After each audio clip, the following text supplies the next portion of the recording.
Hello there. I'm going to get straight into this Facebook Live.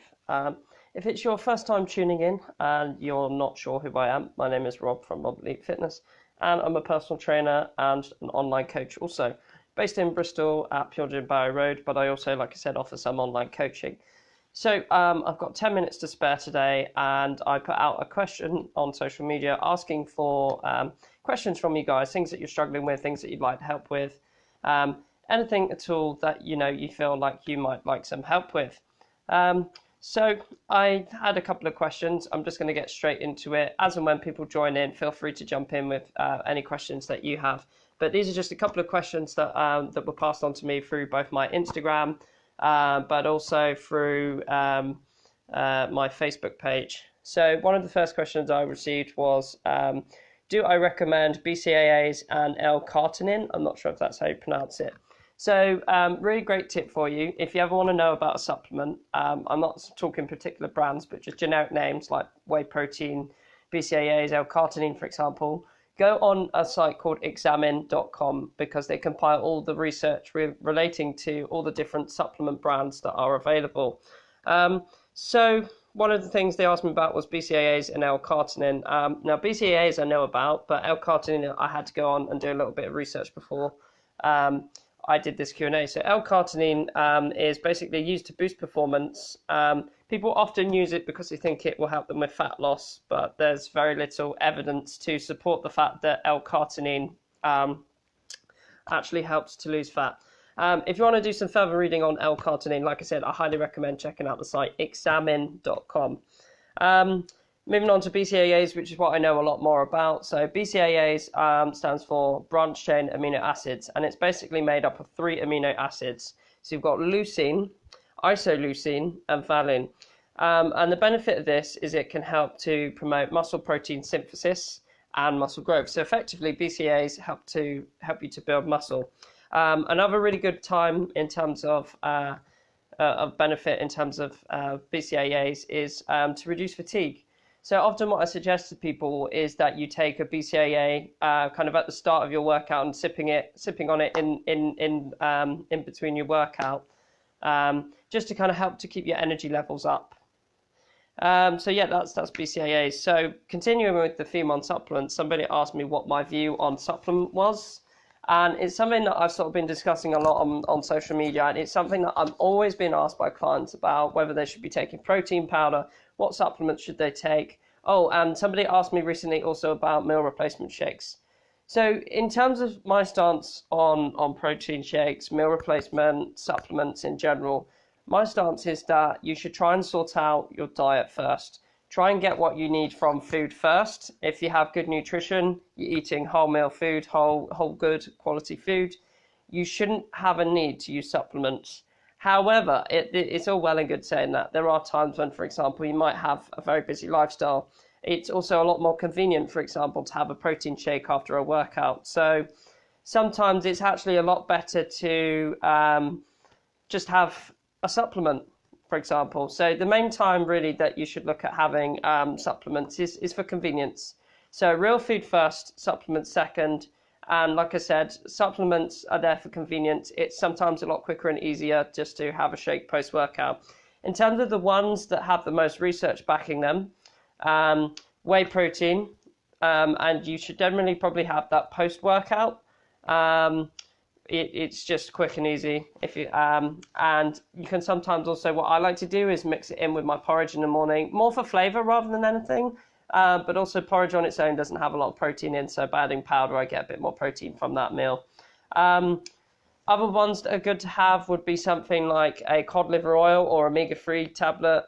And I was listening to a podcast on this, and you want to look for one that has EPA in it. Can't remember from memory the exact reason, but that one is a good one to have, particularly if you don't like fish. I'm not a big fish person, so getting it through that tablet is a way to do it. Again, if you're vegetarian or vegan, that's another time that you should perhaps look at omega-3 supplementation.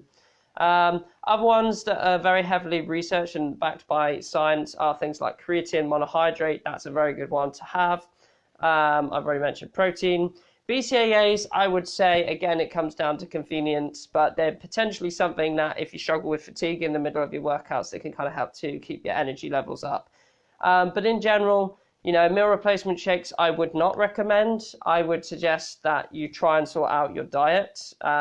So you do see them advertised everywhere at the minute. You even see celebrities endorsing them. If you want to lose weight, you need to create a calorie deficit, right? And effectively, by having this meal replacement shake, that's what that does. Because you're eating less food, it creates a deficit. But often with the meal replacement shakes, it's not something that you can stick to long term. It's not a strategy I recommend. Personally, I recommend people try and sort out their nutrition first. Having a shake doesn't really teach you anything about nutrition, and it doesn't teach you good habits. So yeah, that's kind of my general rule on supplements, is that they are there to supplement a healthy diet. The main benefit to them is convenience, but you should always look to sort out your diet first and make sure you're eating good quality food. Another question I had that was posted on my free fat loss tips Lean with Leap group was some tips for losing body fat. So kind of touch on this a little bit. So if you want to lose body fat, you need to be in what's known as a calorie deficit. So a calorie deficit is where you are burning more calories than you're consuming. And there's numerous ways you can create that. But effectively, it comes down to reducing your overall calorie intake. So eating smaller portions, drinking more water. You can track your meals with MyFitnessPal, but that's not necessarily for everyone. Sometimes an easy way to create a deficit can be to intermittent fast. So basically, you don't eat breakfast, you wait until lunchtime to eat, and then maybe you don't wait until the evening to eat. So you eat most of your calories in the evening. Other things as well, stuff like keto, again, that's just another way of creating a deficit. It's not something that I personally would do, and it's not something I recommend people do, just because I like carbs. But that can sometimes, for some people, if they don't want to track their meals, or if they just like the idea of keto, then that can be an easier way to create a calorie deficit by going keto. It's not my personal recommendation. Me personally, I track my meals, and then after a while, I know roughly how much I should be eating, and I go towards intuitive eating. Other methods, you've got the precision nutrition method, which is basically you measure out food using your hands. So, for example, like that would be 1 serving of protein, so 2 palm sizes would be for a man, a fistful of vegetables, and then a cupped hand of carbs, and that would be how you would measure it out. So there's different ways that you can create a calorie deficit. I did post an email on this to my list recently, and basically you got to pick the method that you can stick to long term. I just recommend to people to keep it simple, so just smaller portions, move more, drink more water, make sure they get plenty of sleep, and just try not to overcomplicate it.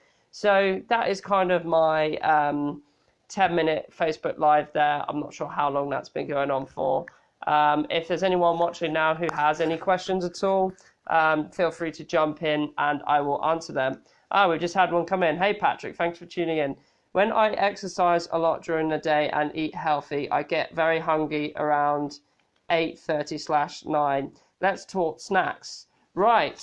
Okay. So low-calorie snacks that you can have. Obviously, you've got fruit. Fruit is going to be very good. Often, very low-calorie fruit. No more than about 100 calories. You're going to get vitamins and minerals from eating fruit. It's high in fiber often, which helps you to feel fuller. Other things that you've got. So you can get these no added sugar, sugar-free like jelly pots. That I think it's Hartley's is the brand.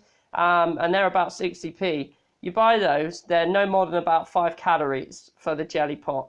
And because it's jelly's quite thick and viscous. By eating that, it makes your stomach feel a little bit fuller. Me personally, I love Halo Top ice cream. So Halo Top ice cream is between sort of 280 to 360 calories for a whole tub of ice cream, right? And if you compare that to Ben & Jerry's, a whole tub of Ben & Jerry's ice cream, for example, is probably about 1,200 calories. So Halo Top ice cream is something that I like to have as a little bit of a snack because it's about it's about no more than sort of 380 calories. So it's between 280 to 380 calories. And you can buy it in Tesco for about £5. Nuts. Okay, right. Nuts is somewhere that you have to be careful with. So people do perceive nuts as being very healthy, but a serving size of nuts is probably only around about a small handful, which is about 30, 40, maybe 50 grams. most of us, when we get a bag of nuts, will probably eat the whole bag of nuts in one sitting. So that's about probably a good 400 calories plus in a whole bag of nuts. So if you're going to have nuts, try and measure them out and then put the bag of nuts away. Don't eat the whole bag. So try and measure it out. Probably about a handful I would consider to be one serving size of nuts. And if you're getting nuts as well, try to get the just like unsalted cashews, almonds, that sort of thing. Avoid anything like honey glazed, just because, again, that's adding lots of sugar, extra calories to the nuts that you don't need. Other snacks that are good, you've got stuff like pop chips, which is about 99 calories. You've also got Metcalf skinny popcorn, which again is around about 99, 100 calories per bag. So those are really good. Just trying to think of anything else. I think it's mostly those sorts of things, basically. So it's stuff like the little jelly pots, the sugar-free jelly pots. They're about 5 calories. Halo Top ice cream, or you've got one that's called Brewers as well. That's quite good. Oppo ice cream as well. Again, those are low-calorie ice creams.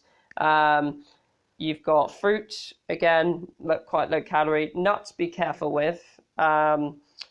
Vegetables even, like just some vegetables, chopping up some vegetables, having some vegetable sticks, that's another good option. You've got the Metcalf skinny popcorn, you've got the pop chips. Those are all the sort of snacks really that are good. Protein bars as well. Protein bars, usually most are under 200 calories. You do get some more than that, but most protein bars are under 200 calories. The other thing as well is if you're finding that you're getting really hungry in the evenings, it's potentially worth looking at intermittent fasting. So basically in the daytime, you would eat slightly less to account for the fact that you could then have a bigger meal in the evening. So that's one benefit that intermittent fasting has, is that basically you eat smaller, or you don't eat in the morning until, say, lunchtime, early evening, and then that means that you can have a bigger meal in the evening. So unless there's any more questions from people watching, I will leave it there. Hopefully you've enjoyed this kind of 10-minute Q&A, this 10-minute mentoring session. I will try and do some more of these. So unless anyone who's watching now has got any more questions, I'm going to make a move, and I'm going to go eat some food. Literally just got back in from work, parked my bike up, come straight in to do this Q&A. But yeah, hope you've enjoyed that. If you're watching on the replay, thanks for tuning in. And if you watch it live, thank you, and I hope you found the answers to your questions helpful. So where you can find me, obviously this page, give it a like. I'm trying to put out more content. Or if you head to my website, which is arlete-fitness.com, I'm going to try and start updating content there. But you can also find out more information about the programs that I offer and how you can work with me. So yeah, have a good day, guys, and I will speak to you all soon.